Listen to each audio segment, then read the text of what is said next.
Magkano na nga ba ang sahod ni Marcos TV channel sa YouTube ngayong 2025? Well, sa video na ito, ay yan ang ating pag-uusapan at aalamin.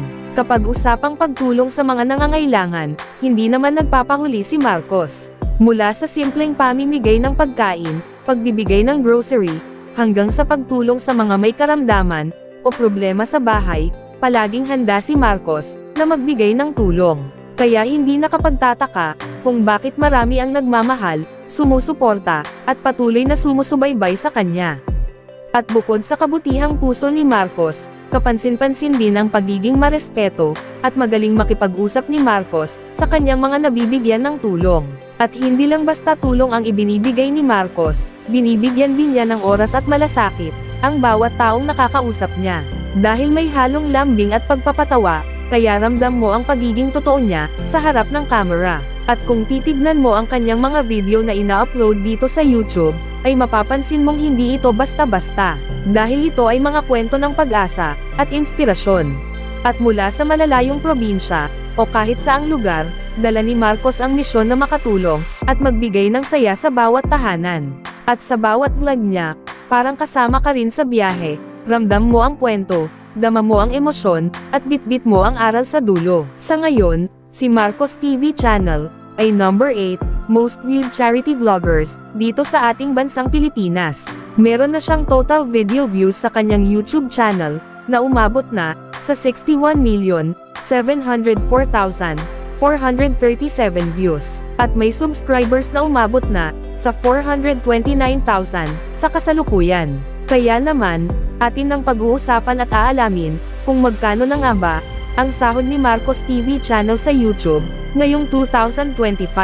Gamit ang public data na mula sa Social Blade, ay ating malalaman o makikita ang latest sahod ni Marcos TV channel ngayong 2025.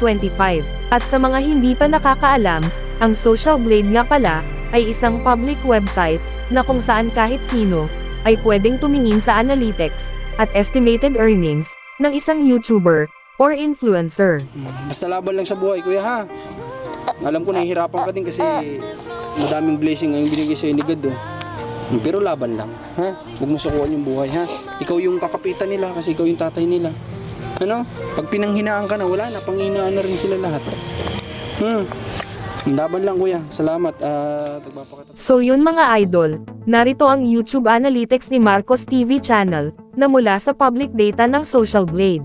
Dito sa kanyang subscribers, ay nasa 428,000 na. Video uploads naman, ay nasa 1,300 na. Total video views naman, ay nasa 62 million na. At ginawa ni Marcos TV channel ang kanyang YouTube channel, noong July 28, 2015. At dito naman sa baba mga idol, ang total grade niya, ay nasa, letter B negative. Social Blade rank, ay pang 189,710.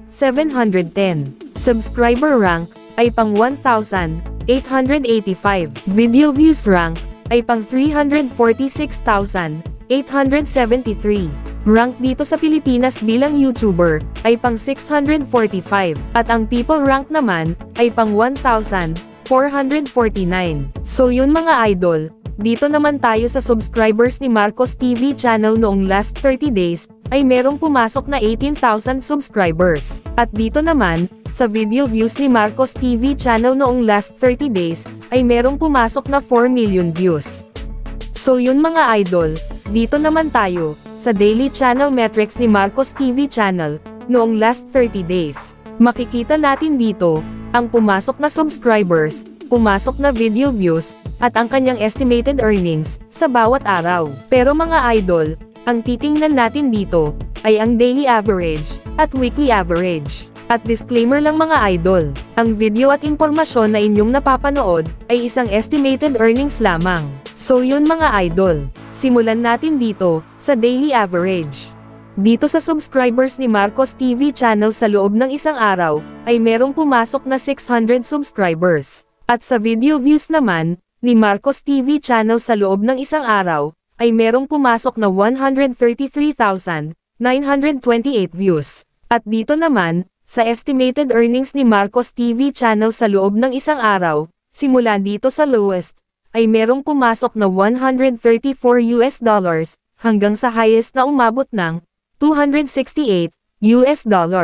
At kung i-convert natin ito sa Philippine Peso, ang katumbas nga pala ng $1 sa Philippine Peso ngayon ay nasa 56 pesos. So yun mga idol, ang katumbas ng $134 sa Philippine Peso ay nasa 7,504 pesos. Ito ang posibleng kikitain ni Marcos TV channel sa loob ng isang araw, sa lowest estimated earnings. At ang katumbas naman ng $268 sa Philippine Peso ay nasa 15,008 pesos. Ito naman ang posibleng kikitain ni Marcos TV channel sa loob ng isang araw, sa highest estimated earnings. So yun mga idol, dito naman tayo sa weekly average. Dito sa subscribers ni Marcos TV channel sa loob ng isang linggo, ay merong pumasok na 3,000 subscribers. At dito sa video views ni Marcos TV channel sa loob ng isang linggo, ay merong pumasok na 896,288 views. At dito naman, sa estimated earnings ni Marcos TV channel sa loob ng isang linggo, ay merong pumasok na $896 hanggang sa highest na umabot ng $1,800. At kung i-convert natin ito sa Philippine Peso, ang katumbas ng $896 sa Philippine Peso ay nasa 50,176 pesos. Ito ang posibleng kikitain ni Marcos TV channel sa loob ng isang linggo sa lowest estimated earnings. At ang katumbas naman ng $1,800 sa Philippine Peso ay nasa 100,800 pesos. Ito naman ang posibleng kikitain ni Marcos TV channel sa loob ng isang linggo sa highest estimated earnings. So yun mga idol, dito naman tayo sa monthly estimated earnings. At uulitin ko lang mga idol, ang impormasyon na ibinabahagi ko sa inyo ay isang estimated earnings lamang. So yun mga idol, simula dito sa lowest ay merong pumasok na $4,000 hanggang sa highest na umabot ng $8,000.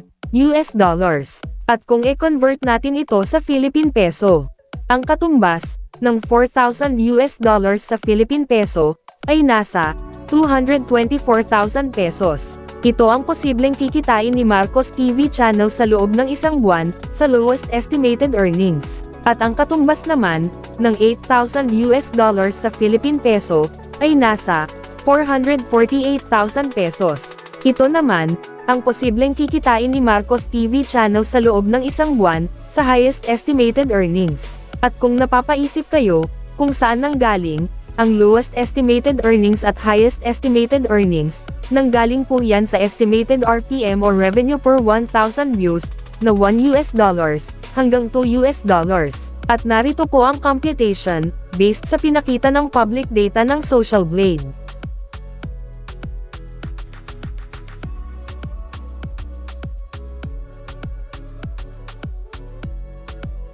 At yung highest estimated earnings na ating nabanggit na sobrang laki, ay makukuha lamang yan ni Marcos TV channel, kung ang lahat ng nakapanood sa kanyang YouTube video noong last 30 days, ay hindi nag-skip ng ads. Pero bihira lang, na walang mag-skip ng ads, kaya dito lang malapit ang estimated earnings ni Marcos TV channel, sa lowest estimated earnings.